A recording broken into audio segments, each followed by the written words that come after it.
Tennessee opened up its Players Era tournament with a massive win over Rutgers. And by that, I mean massive in terms of margin of victory because a win over Rutgers doesn't really say much these days. I mean, this is a team that just lost to Central Connecticut less than a week ago. But still, if you're a Vols fan, you like to see your team go in and handle business. This game was over at halftime. It's 56-30 at the intermission. Jacoby Gillespie came out on fire, had 23 first half points en route to a career high day. Dion, we can start with the Vols because there's just not much we're going to say about Rutgers. But what stood out to you from Tennessee in this one? Nate Ament. I mean, I know you mentioned Jacoby, like Hmm. what he did in the first half. Like it was special.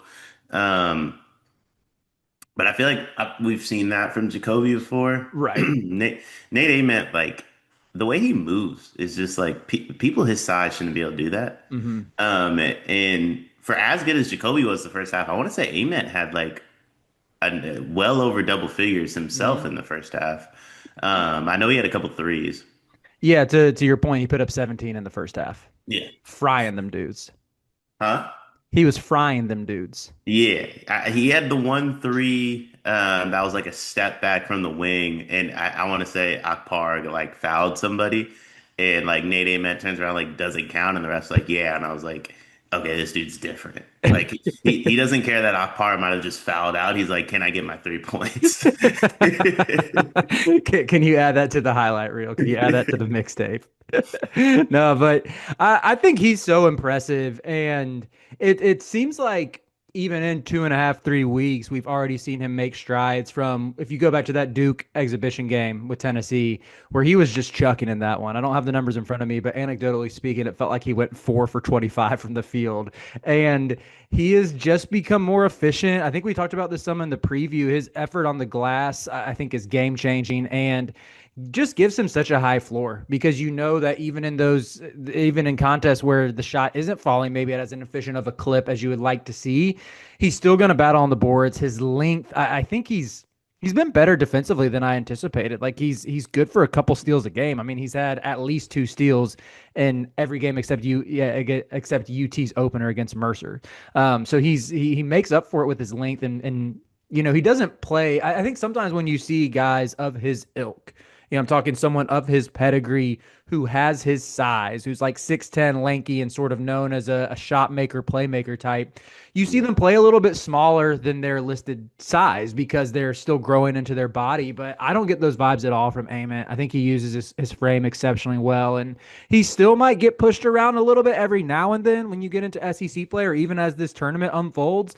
But I think he's much more physical than I expected going into this year.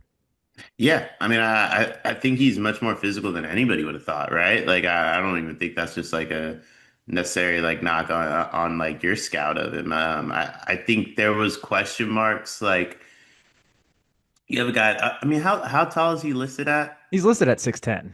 Yeah, so that was a lie, but like we'll go with it. He's probably taller than 6'10", but like, You but think he's taller than 6'10" or short? I think he's taller than 6'10". Yeah, Wow. yeah. I think he's like I think when we do the draft stuff, he'll be like 6'10" without shoes on, type of deal. That'll if he's 6'10" without shoes on, he might go number one.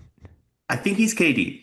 Like that's my take. Like I think he's KD. Like I genuinely believe he's Kevin Durant. And I know I mentioned it on the preview where like we discussed that with Devonta, and I get it, but like I feel like Devonta is generational, like kind of like world of his own type of dude. Hmm.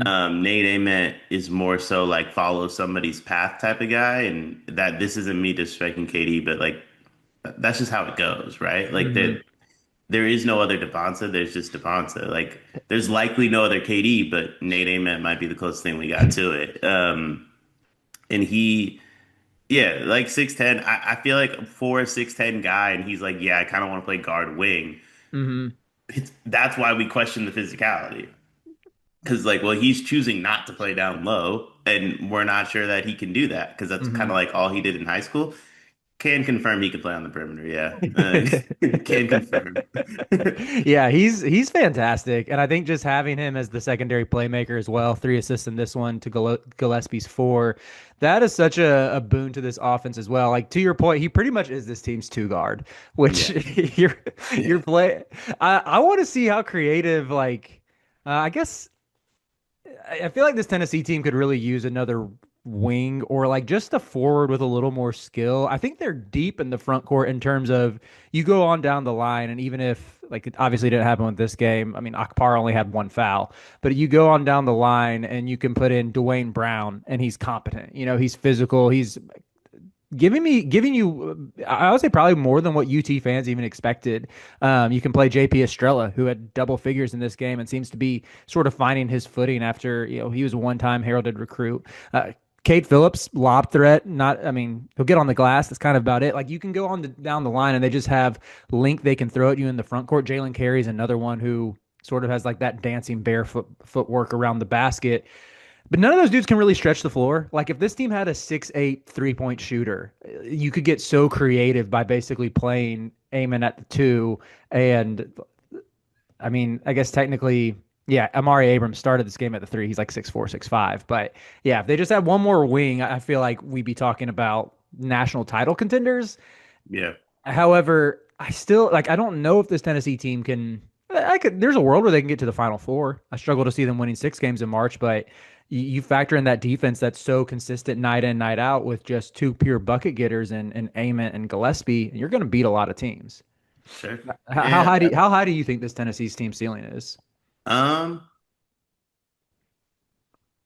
I don't know. I mean, I do feel like it's different than any other Tennessee team, which I think like Rick Barnes hasn't made it over like that, like proverbial hump, I guess you could say. And Hmm.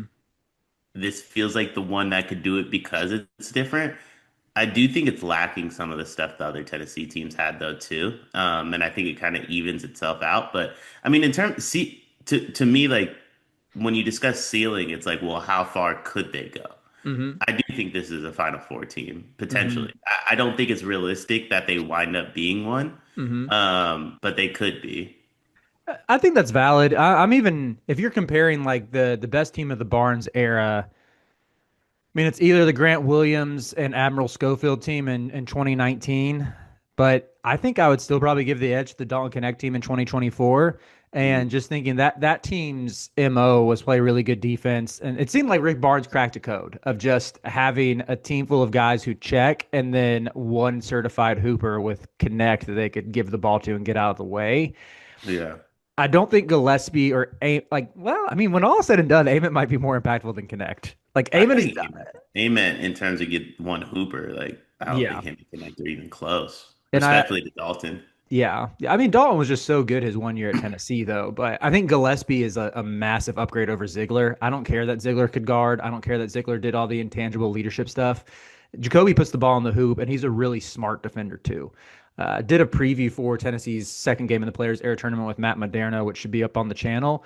And Matt watched Gillespie all of last season at Maryland, and we both kind of came to the conclusion like you're never going to be amazed by his defense and amazed by his athletic traits, let's say, and be like, oh, Gillespie, he's not necessarily like a true lockdown point of attack guy, but he's a really smart defender who stays out of foul trouble and gets steals. And I think he more than makes up from it on the offensive end. I think you brought up shoot, my bad. Dalton can like with Yeah. Dalton, I think the issue with Dalton was he like you could kind of predict what he was gonna do. Yeah, that's fair. This team has a lot more unpredictability. Like Hmm. I'm not saying like Dalton wasn't like super impactful in college or anything like that, but you knew he was coming off a curl. You know Hmm. what I mean? You knew once he like pump faked you at the 3 point line, he wanted to get to the rack. Maybe hit that little like pull up midi, Yep. maybe, He loved that. maybe. Yeah. Yeah. But like Nate Ament, you don't know what he's gonna do. Hmm. Because if you oversell that pull up midi, he goes behind the back, gets to the basket. If you oversell getting to the basket, you can hit the pull up midi. You have to give him space. So he's always gonna be able to shoot pretty much. Like there's a lot more unpredictability with this Tennessee offense. Hmm. Also, like with Zakai Ziegler, Jacoby Gillespie, I said it for like the whole last year. I mean, I know I think Ralph and I did the majority of like the Tennessee previews, and I kept telling Ralph I was like, yeah, Ziegler shouldn't be able to check. So like that's an offense thing. The kid's like 5'8". He's my size. He shouldn't be able to check. But he Tennessee fans are going to hate that. Well, actually, I don't know how much Tennessee fans even like Ziegler. I'm sure there's something there that's like a They do. program guy. He was there for 4 years and tried to get a fifth year. Thankfully, that got denied. Indeed.com, my good brother. But uh, Nah, they love him. Trust me. They did not take well when I said that last year. But still, even if you love Ziggler, you got to be watching. Like Gillespie had 32. Gillespie had 32.